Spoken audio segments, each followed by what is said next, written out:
하나님이 주시는 말씀 데살로니가전서 4장 13절에서 15절까지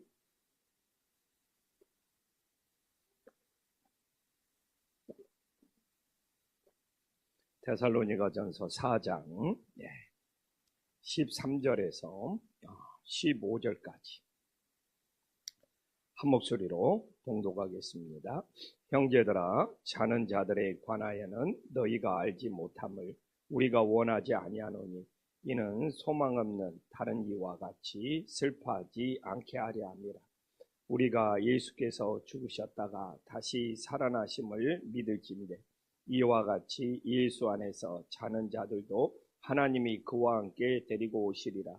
우리가 주의 말씀으로 너희에게 이것을 말하노니 주께서 강림하실 때까지 우리 살아남아 있는 자도 자는 자보다 결코 앞서지 못하리라. 아멘. 네. 데살로니가 전서는 예수 그리스도의 재림, 예수 그리스도의 부활을 기다리는 정말 아주 소중한 장입니다. 그래서 이 예수 그리스도의 강림, 예수 그리스도의 재림, 이 파루시아를 기다리는 것이 우리 신앙에서 얼마나 중요하고 그게 없으면 우리의 신앙이 헛된 것이 되는 겁니다. 데살로니가 교회는 바울한테 칭찬을 많이 받았습니다. 그러나 유일하게 바울에게 책망을 받는 것이 바로 이 재림신앙을, 강림신앙을 잘못 이해해서 사도 바울에게 책망을 받았습니다. 그리고 이제 이 파루시아, 이 예수님의 강림에 대해서 오늘 사도 바울이 데살로니가 교회의 부족한 점을 바로 잡아주고 있습니다. 오늘날도 우리의 신앙이 약해지는 것이 무엇이냐? 왜 교회를 다니는 것에 흥미가 없냐? 예수님의 강림, 예수님의 재림에 대한 소망이 없어서 우리들의 신앙이 약해지고 있는 거예요. 예수님의 재림에 대한 소망이 크면 클수록 우리들의 신앙은 간절할 수밖에 없고 주님께 매달릴 수밖에 없음을 기억하기를 간절히 소망합니다.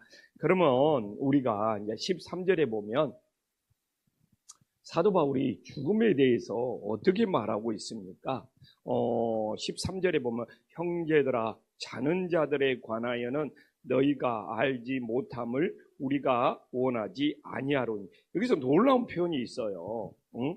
14절에도 예수 안에서 자는 자들, 또 15절에도 이렇게 나오고 있지만 여기서 자는 자들이라는 것이 바로 사도 바울이 죽음을 자는 자들로 표현하고 있다는 것은 정말 놀라운 표현이고 신앙 고백입니다. 여기서 이렇게 형제들아, 자는 자들에 관하여 이 죽는 모습을 잠자는 것으로 표현하고 있다. 이건 무엇입니까? 다시 깨어날 수 있다는 것을 우리들에게 보여주고 있습니다. 그래서 그리스도가 잠을 잔다는 것은 우리도 이 죽음에 대해서 예수님의 부활처럼 다시 부활할 수 있고 다시 깨어날 수 있고 다시 살아날 수 있다는 놀라운 고백을 우리들에게 보여주고 있어요. 당시에 헬라인, 이 그리스인, 당시에는 이 그리스 문화가 세상을 지배했거든요. 근데 헬라인도 죽음을 자는 것으로 표현하고 있는데 그들은 그럽니다. 깨어나지 못한 영원한 잠이라고 말하고 있어요. 깨어나지 못하는 영원한 잠. 근데 사도 바울은 이 잠자는 것을, 이 그리스도의 잠자는 것은 다시 깨어날 수 있는, 다시 살아날 수 있는, 이 다시 부활할 수 있는 이 표현을 하고 있다는 것이 정말 우리들에게 엄청난 소망을 주고 있음을 다시 한번 깨달을 수 있기를 간절히 소망합니다. 그래서 세상 사람들은 이 죽음을 영원한 죽음, 다시 깨어나지 못한 이 잠자는 것으로 표현하고 있는데 우리는 다시 깨어날 수 있는, 그걸 뭘로 말하고 있냐? 오늘 13절에 소망이 나오고 있습니다.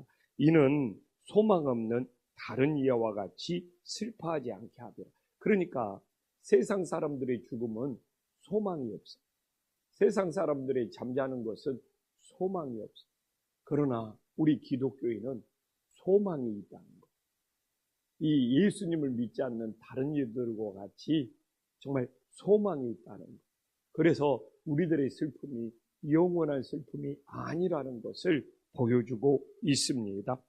그래서 이방 사람들은 소망이 없기 때문에 이 죽음 자체가 위로가 될 수 없어요. 제가 이 데살로니가 전서에 믿음, 소망, 사랑이 나오고 있잖아요. 그래서 제가 끊임없이 하는 이야기가 뭡니까? 이 데살로니가 전서에서는 소망은 자꾸 커져야 돼요. 오늘도 우리들의 소망이 작은 소망이 아니라 자꾸 커질 수 있는, 우리들의 소망이 커질 수 있는 하나님의 은혜가 있기를 간절히 소망합니다. 그러면 사도 바울이 뭐라고 합니까? 사랑은 끊임없이 나누어야 된다. 나누지 않는 것은 사랑이야. 사랑은 자꾸 나눌 수 있는 은혜의 역사가 있기를 간절히 소망합니다. 그 다음에 믿음에 대해서는 오늘 이 데살로니가 전서에 나온 믿음에 대해서는 뿌리가 깊어져요. 그래야지 흔들리지 않아요. 그래서 이 믿음, 소망, 사랑을, 여기도 믿음, 소망, 사랑이잖아요. 이것은 믿음, 소망, 사랑이 이루는 방법이야.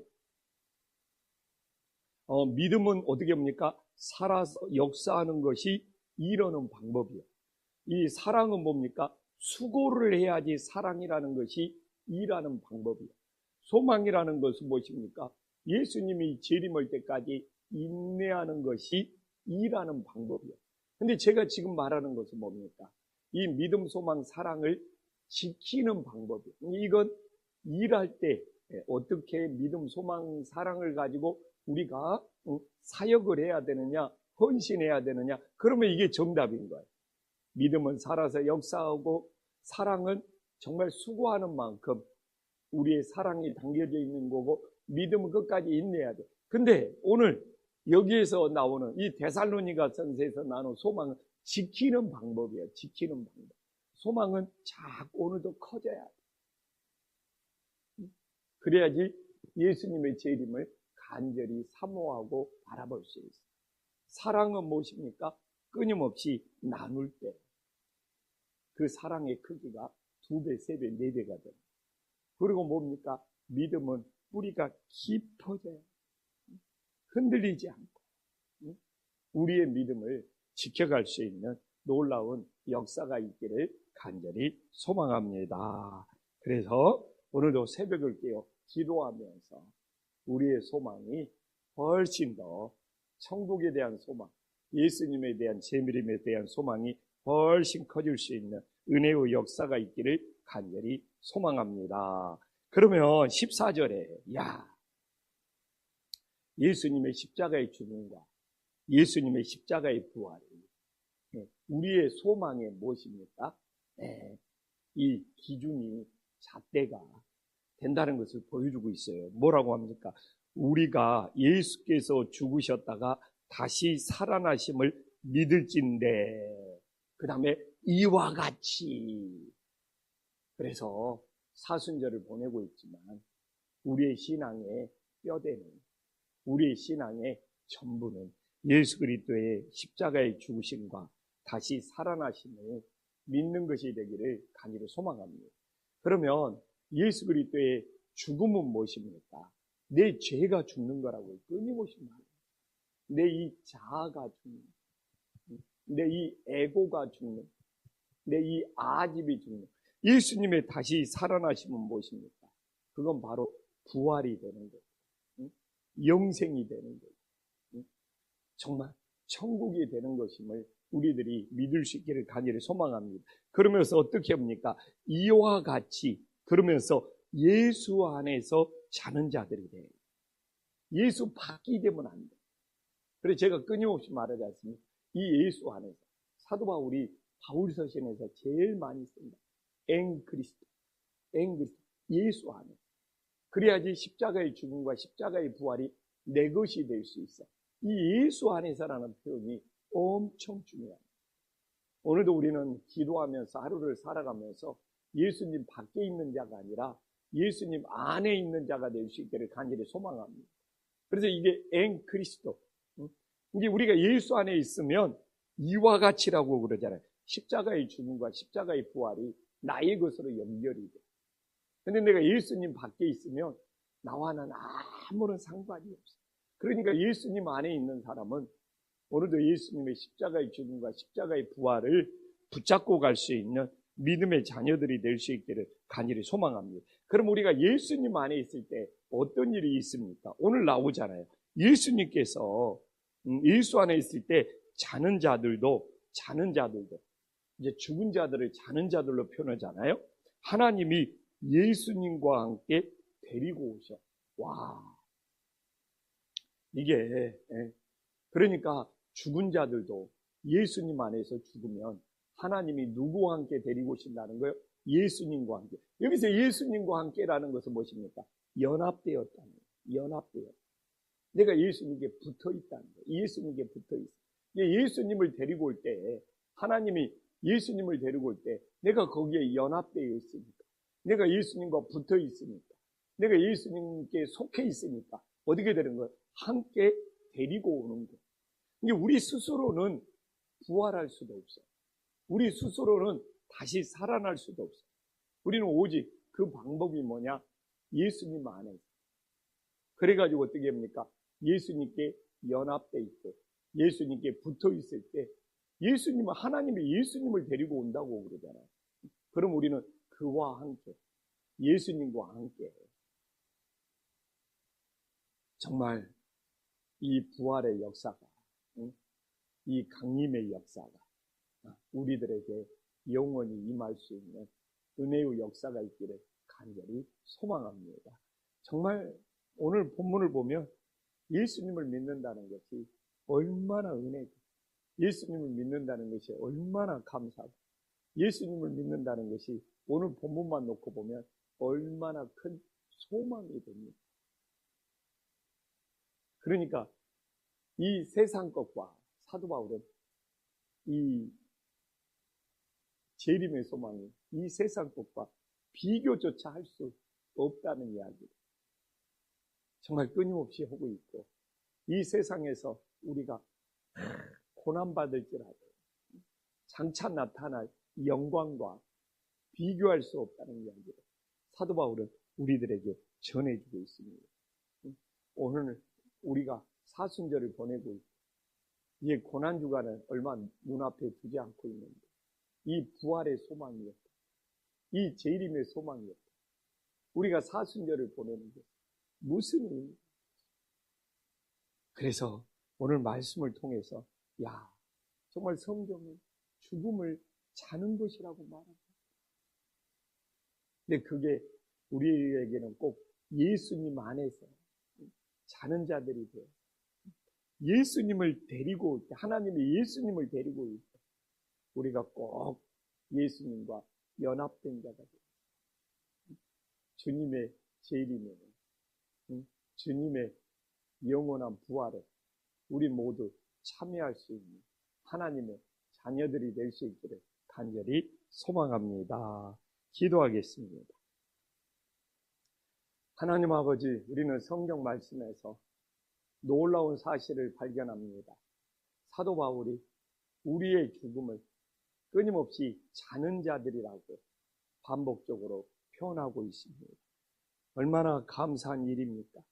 정말 우리들이 영원히 죽는 것이 아니라 예수님 안에서 우리의 죽음이 자는 자들이 되어 예수님이 강림할 때, 예수님의 재림할 때 다시 깨어날 수 있는 하나님의 자녀들이 되게 하여 주시옵소서. 주님, 우리들이 죽는 것이 정말 슬픔이 아닌 것을 다시 정말 부활한다는 소망이 있다는 것을 깨닫게 하여 주시옵소서. 오늘도 예수님 안에서 우리의 소망은 더욱 커지게 하여 주시옵소서. 우리들의 사랑은 끊임없이 나누게 하여 주시옵소서. 우리들의 믿음은 더 깊어져서 흔들리지 않는 하나님의 자녀들이 되게 하여 주시옵소서. 하나님 아버지, 오늘도 우리들이 예수님과 연합되어야 됩니다. 오늘도 우리들이 예수님과 함께해야 됩니다. 우리는 스스로 부활할 수 없습니다. 우리는 스스로 영생을 누릴 수 없습니다. 오직 예수님과 연합되고 예수님과 붙어있고 예수님과 함께할 때만 하나님께서 그 예수님을 통하여 우리가 연합된 그걸 통하여 영생을 누릴 수 있음을 다시 한번 믿게 하여 주시옵소서. 오늘도 새벽을 깨운 영혼들을 축복하여 주시면 믿사오니 예수님의 이름으로 기도 올리옵나이다. 아멘.